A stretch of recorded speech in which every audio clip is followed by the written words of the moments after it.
moi, une de mes lubies, c'est de comprendre pourquoi les caméras aujourd'hui ne sont pas plus sophistiquées qu'elles le sont. Je voudrais essayer d'imaginer une caméra qui prend plus d'informations que juste la lumière. J'ai des idées assez conceptuelles et j'ai besoin de les confronter à des vraies personnes qui sont des vrais spécialistes. Le cinéma dans l'espace, le cinéma dans la Lune, c'est pour très bientôt et je vous propose qu'on en parle tout de suite avec l'acteur-réalisateur Mathieu Kassovitz et Jean-François Clairvoy, astronaute qui est déjà parti 3 fois dans l'espace. C'est parti. On a un projet de raconter l'exploration lunaire à travers toutes les missions Apollo en utilisant les images d'archives et les retravaillant pour pouvoir participer d'une manière plus active à ces missions. On a des images d'archives absolument incroyables qu'on connaît tous. On voudrait essayer de l'utiliser, les transformer pour pouvoir les voir sous un autre angle.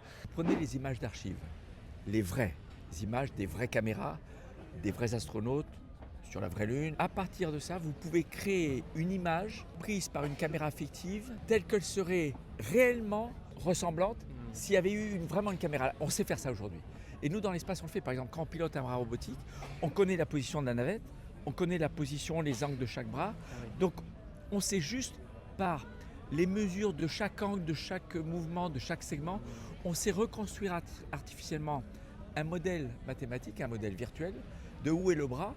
Et moi, ça m'est arrivé lors de mon 3e vol. J'avais capturé le télescope spatial Hubble. Je suis dans le cockpit de la navette. Devant moi, j'ai la soute, l'arrière, le fuselage qui est ouvert. Je capture le télescope, je le mets à la verticale. Mes yeux sont là et j'ai une caméra sur le bras qui le regarde. Mais j'aimerais avoir une caméra à la verticale du télescope. Comme ça, quand j'avance le bras, par exemple comme ça.